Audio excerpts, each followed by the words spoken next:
Hello there, Sarah from 17 once again. This is my Devil May Cry 4 Dante Must Die difficulty triple S rank walkthrough. This is me going the wrong direction. Do not do this, it's very silly. This is me getting abused by the camera changes. This is mission 15, it's called Fortuna Castle.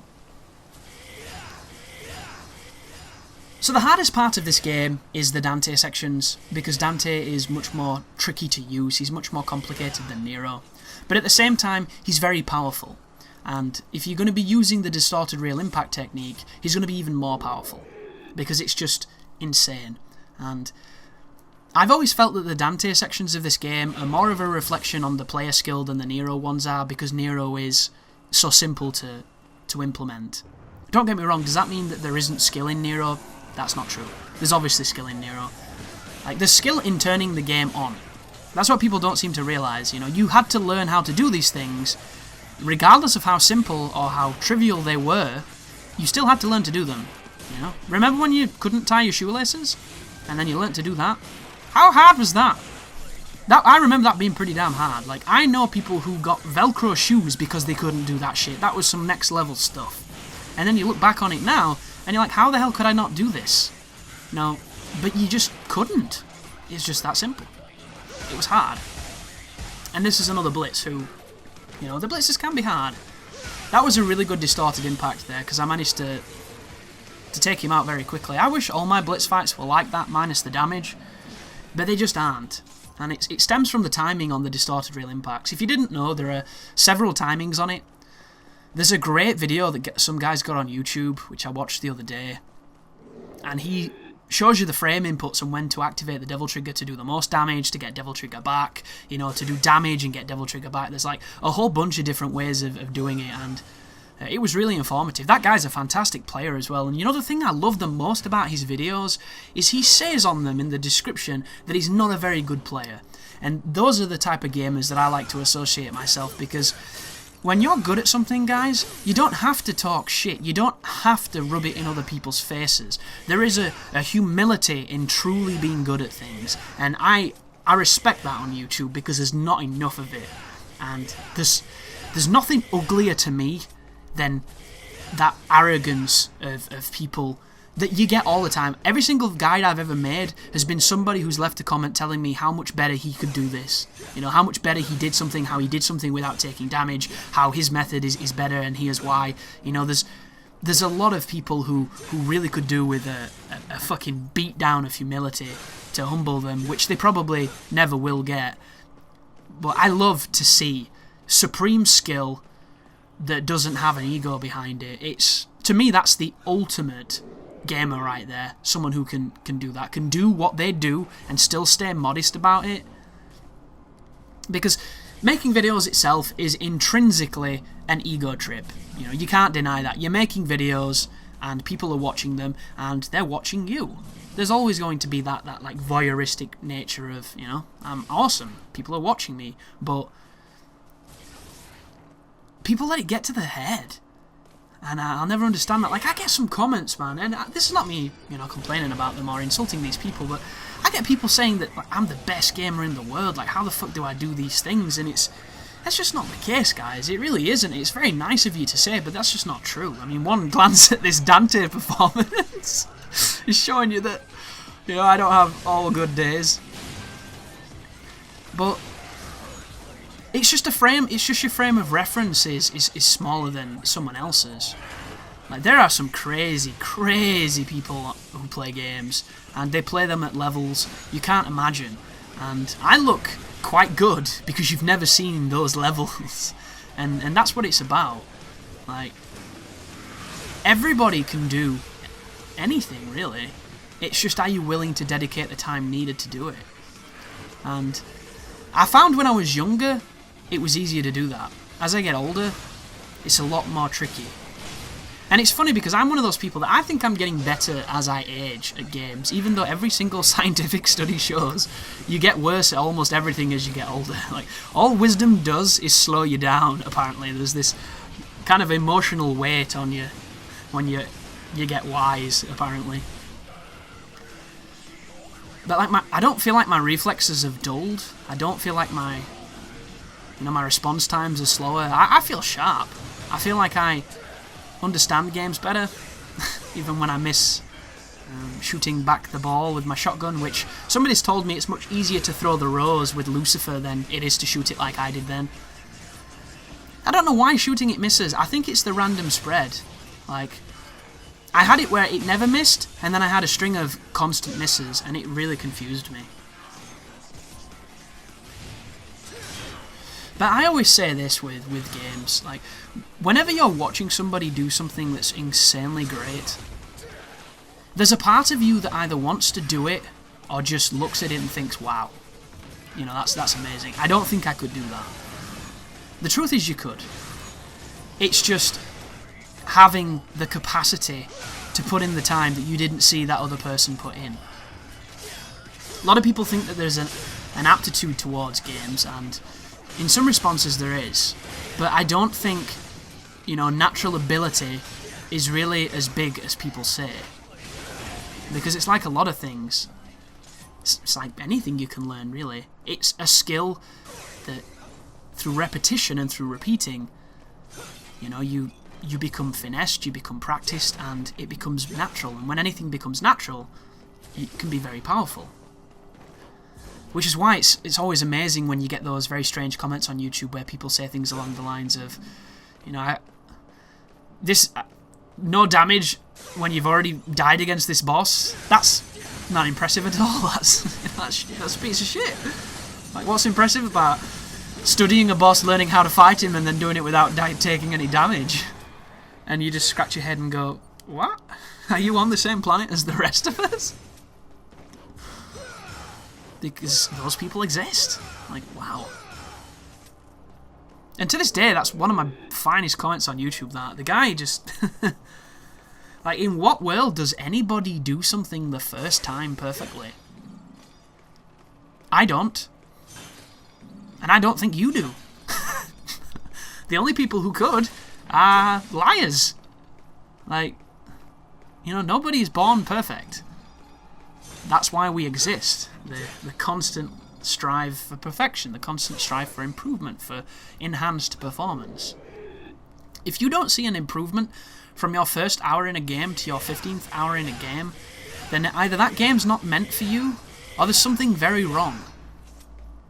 Like even now, we're 3 missions, 4 missions into Dante's campaign. I like to think we're playing a little bit better. You know, I'm not getting beat up as much, I'm not sloppily getting hit. I'm well,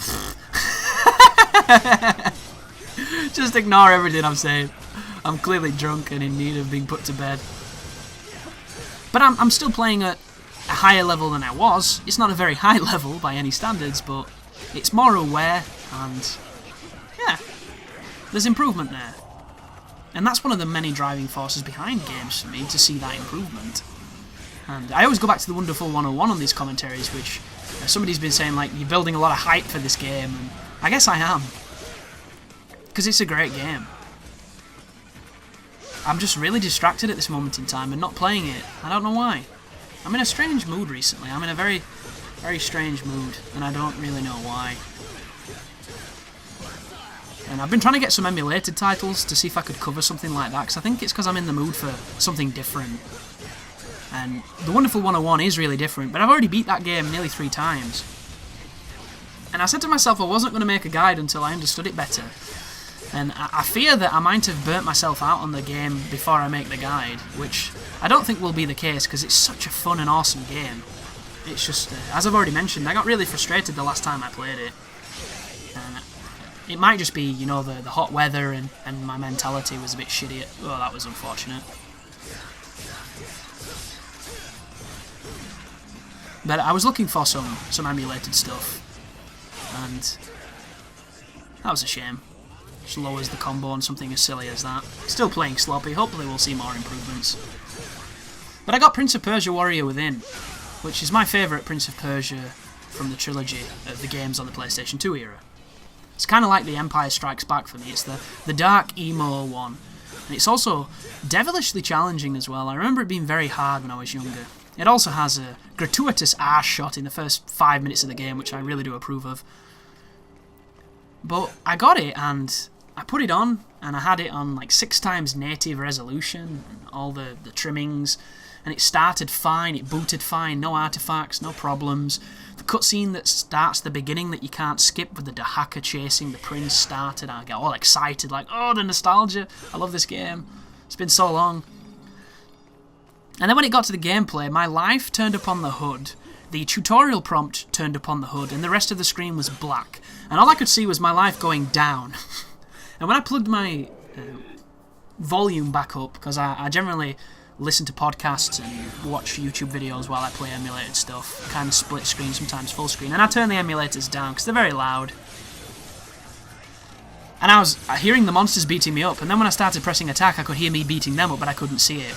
And then when I checked the forums, after I changed the settings to a handful of different settings and nothing worked, it seemed like you have to run it on software, and whenever I run emulators on software, apparently my software, I don't know what it is, the CPU, the GPU, whatever it is, it runs it at about 10 frames per second, and it still didn't have a picture. So I searched a few more forums to see if there was a fix, couldn't find it, and I got a bit bummed out because I was hoping to do something with that.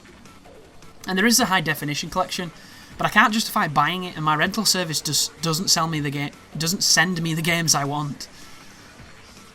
At this moment in time, I have the One Piece Unlimited Red game for Wii U and PlayStation 3. I have both of them on my list because I really want to play a One Piece game because I'm super into One Piece. And as much as that One Piece Pirate Warriors looked kind of interesting for a Musou game, I don't really like those games.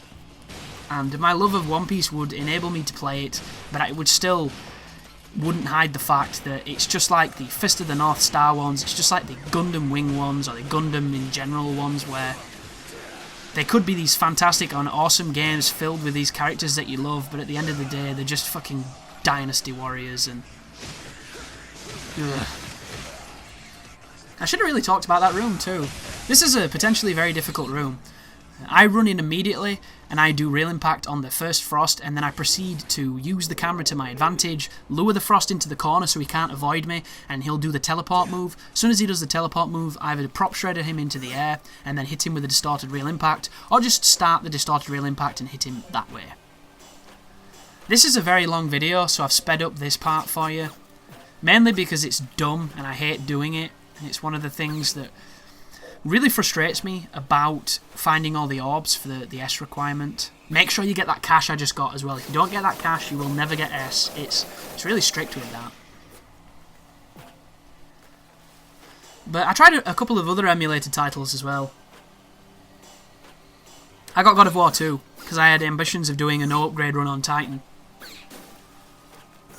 And I was really pumped to play that game, because I've not played it since I got it when it first came out, and I beat it on Titan then, and it was really hard, and it kicked my ass, and it made me mad. But it runs at 50 frames a second, and it looks like shit, because you either have it capped at 30, or you have it capped at 60, anywhere in between, and the fluctuations in frame rate are really noticeable. You get a lot of people who say the human eye can't see higher than like 24 frames, or whatever the hell it is. And that is true, guys, but that's only when it's constant, because the whole point is it's interpolated in such a way by your eye that you don't see the distinction of it. But when it's not constant, you do see the distinction. And even when it is constant, you kind of do see a difference, because why do you think your eyes feel strained? Why do you think you feel tired? It's because you're not used to the frame rate. That's the reason why movies are in 24 frames per second, because it's probably the most natural setting for the human eye. Like, movies could upgrade to 60 frames, they could probably upgrade to higher than that, but it looks weird. It looks unnatural, and it's like the jump from standard definition to high definition. It's something your eye is not used to. Back in the day when we had shitty CRTs, video picture quality looked amazing, it looked awesome, everything was great, we didn't see a problem with it. Then high definition came out, and the difference between it was astounding because the picture quality was so much higher. And your eyes hurt, because they weren't used to the quality. It's the exact same with frame rates. And it's one of those things where 50 frames sounds good, but when you're playing it, it looks horrible. And the original games didn't play at 60 frames per second. I think God of Wars were always capped at 30.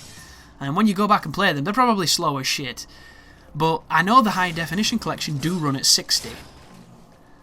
But once again, I can't really justify buying them, even though I'm pretty sure somebody donated for them, which I should have picked up and forgot to do. Because I think there was like a special offer bundle, and they are pretty cheap.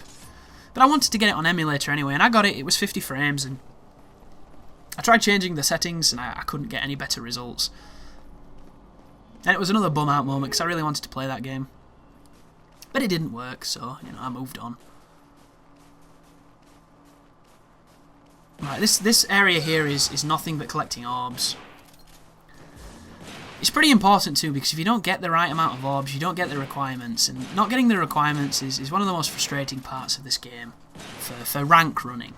You know, what people have to bear in mind here is if you think I'm being overly critical, it's because it's a rank run, and rank runs are difficult. They're not as difficult as they would be if I was playing the other ones, but they're still pretty damn tricky. And when they're tricky for reasons like find all the shit, I have a problem with that. When it's tricky because it's hard, I don't really have a problem, because you can overcome that with the skill ceiling. The only way you can overcome finding all the stuff is literally finding all the stuff and committing them to memory, or looking them up. And I'm the type of player that I hate looking things up. I just don't like doing it. Once I've got my own strategy, I love watching other people's strategies. I think that's one of the best things about, you know, community of gamers, because from their strategies you can take what they did and you thought was interesting, you can add it to yours and you can make a hybrid strategy, and I think that's really, really cool. However, before I have a strategy, I don't like doing it because it takes the fun out of the discovery for me.